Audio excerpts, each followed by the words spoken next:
Bismillahirrahmanirrahim. Dear students of class first year, you are watching my channel ChemSol by Shinwari, and today we are going to discuss the determination of initial rate of a reaction. यानी हम एक reaction कर रहे हैं laboratory में और उसका initial rate क्या है। इनिशियल रेट से क्या मुराद है कि the rate of a chemical reaction at the beginning of reaction, यानी स्टार्ट में ज़ीरो टाइम के ऊपर जिस वक्त हमने जस्ट रिएक्टेंट्स को आपस में मिक्स किया होता है उस टाइम पर इसका रेट क्या है, इसको डिटरमाइन करने के लिए हम क्या प्रोसीजर करते हैं आज हमने वो डिस्कस करना है। पहले हम इसको डिफाइन करते हैं कि what is mean by the initial rate of a reaction. So by definition the instantaneous rate of a reaction at the moment when reactants are just mixed together is called initial rate of a reaction. Yani the instantaneous rate of a reaction at the moment when the reactants are mixed, when the time is equal to 0 seconds is called initial rate of a reaction. Suppose करें कि हमारे पास एक reactant है A और इसको हम B में convert कर रहे हैं। अब हम इसका देखना चाहते हैं कि इनिशियल रेट क्या है। उसके लिए हम एक ग्राफ ड्रा करेंगे। फॉर एग्जांपल ये ग्राफ होगा जिसमें यहाँ पर हम कंसंट्रेशन ऑफ ए प्लॉट करेंगे जो कि मोल पर डेसीमीटर क्यूब में होगा और यहाँ पर हम टाइम नोट करेंगे। तो जब टाइम गुजरता जाता है, फॉर एग्जांपल 0 सेकंड से स्टार्ट होता है, 10 सेकंड हो जाते हैं, 20 हो जाते हैं, 40 हो जाते हैं, 60 हो जाते हैं, इसी तरह से आगे चलते जाते हैं। उसके साथ साथ जो कंसंट्रेशन ऑफ ए है जो कि for example in the beginning for example this was equal to for example 4, यहाँ पर फॉर एग्जांपल ये था 4 के ऊपर। इसके साथ साथ टाइम के साथ साथ इसका कंसंट्रेशन आहिस्ता आहिस्ता गिर रहा होता है, कम हो रहा होता है और हमारा एक ग्राफ बनता है जिसका शेप एक कर्व के फॉर्म में होता है। तो हम जानना चाहते हैं कि 0 टाइम के ऊपर व्हाट इज द रेट या what was the rate of this reaction. ऐसा करने के लिए हम एक यहाँ पर पॉइंट लेते हैं जो इसका इनिशियल टाइम पर होता है और उसके साथ साथ हम एक टेंजेंट ड्रा करते हैं। इसके ऊपर फुट रखते हैं और इससे हम एक टेंजेंट ड्रा करते हैं। जब हम टेंजेंट ड्रा करते हैं तो हमें एक ट्राइंगल हासिल हो जाता है। ये फॉर एग्जांपल अगर हम इसको एक्सटेंड कर दें और इस पॉइंट को हम इस पॉइंट के साथ मिला दें तो हमें एक ट्राइंगल हासिल होता है। इस ट्राइंगल का एक एंगल है जिसको हम थीटा कहते हैं।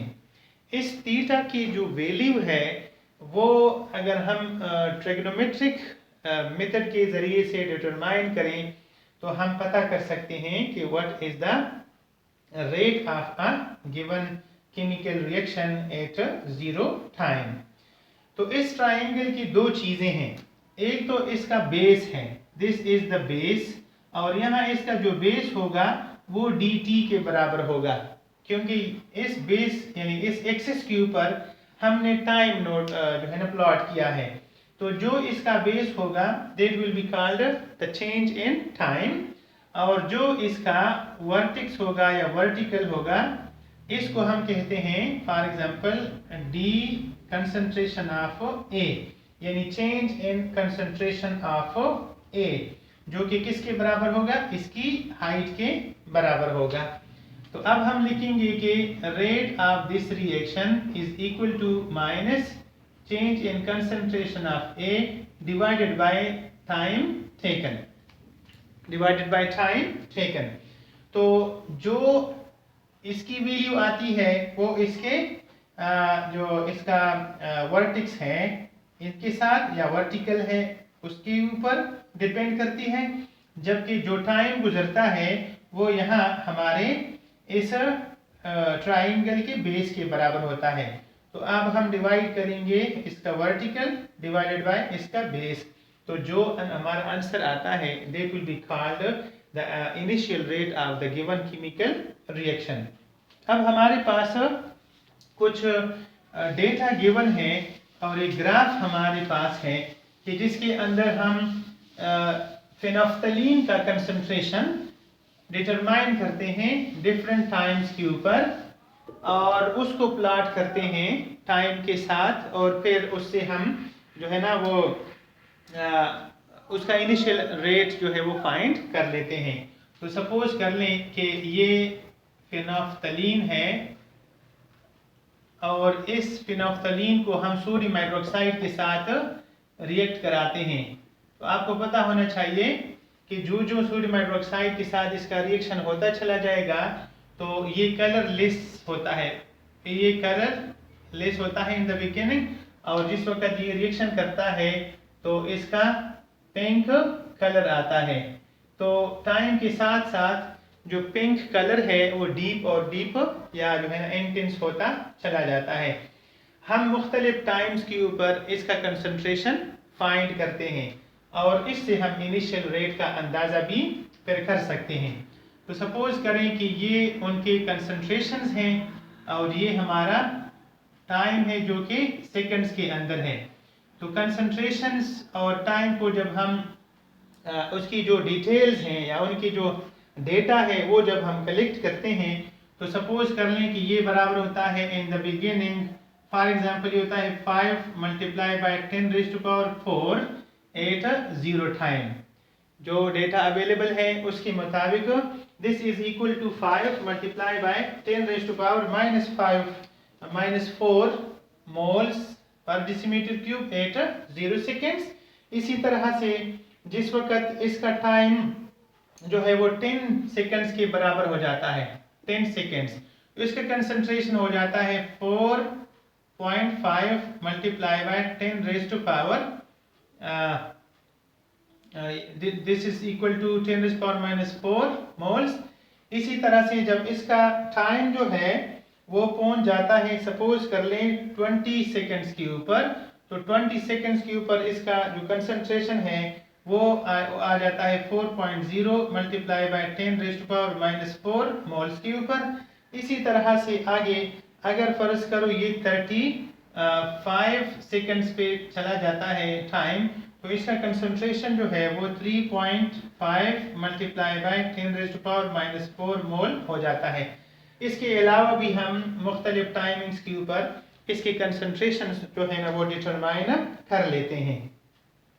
तो जिस वक्त सपोज कर लें कि हम 60 पे पहुंचते हैं जहां पर इसका कंसंट्रेशन जो है ये टाइम जो है ना 60 तक हम पहुंचाते हैं, तो 60 सेकेंड्स के ऊपर इसका टाइम कितना होता है? तो यहाँ 60 सेकेंड्स के ऊपर इसका कंसंट्रेशन हो जाता है 1.0 multiply by 10 raised power -4 moles के बराबर। अब हम इसका ग्राफ ड्रा करते हैं और जब ग्राफ बनाते हैं तो ग्राफ का शेप यूं होता है कि यहाँ से इसका स्टार्ट होता है और इधर इसका एंड होता है। हम चूंकि 0 टाइम पर मालूमात हासिल करना चाहते हैं कि उसका कंसंट्रेशन कितना है, तो यहाँ पर अब हम एक इस तरह का ग्राफ जो टेंजेंट ड्रा करेंगे। इस टेंजेंट का बेस होगा तो यहाँ पर 0 और यहाँ पर 60 सेकंड्स होंगे। इसी तरह से यहाँ पर जो हमारा इनिशियल था वो 5 था, for example this was equal to 5 multiply by 10 raised power -4 moles, और यहाँ पर जो कंसंट्रेशन है वो 1 multiply by 10 raised power -4 moles के बराबर है जो यहाँ पर है। तो अब हम जानना चाहते हैं कि what is the change in concentration and what is the time taken। तो change in concentration of A जो है, बल्कि यहाँ पर हम लिखेंगे change in concentration of phenolphthalein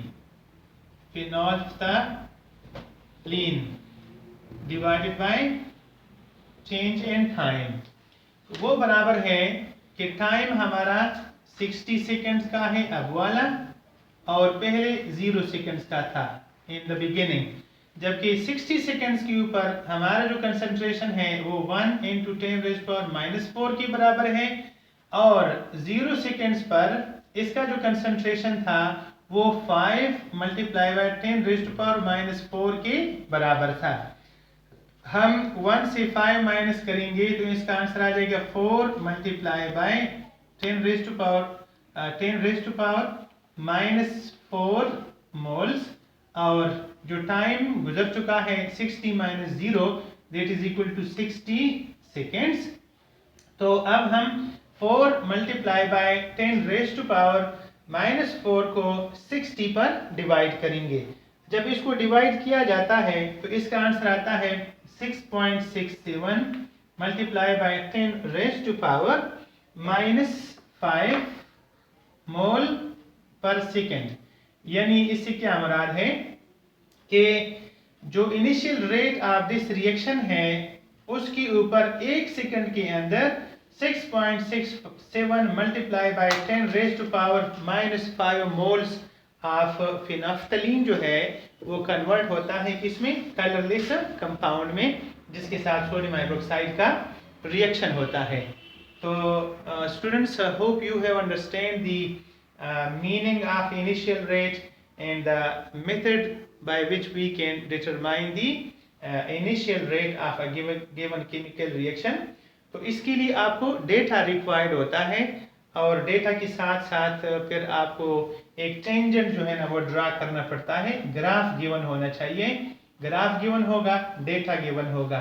तो इस ग्राफ को ड्रा करते हैं, उसके बाद फिर टेंजेंट ड्रा करते हैं, उससे ट्राइंगल बनाते हैं, और इस ट्राइंगल के बेस पर हम rate of chemical reaction determine करते हैं। Thank you very much, thanks for watching this video. शुक्रिया।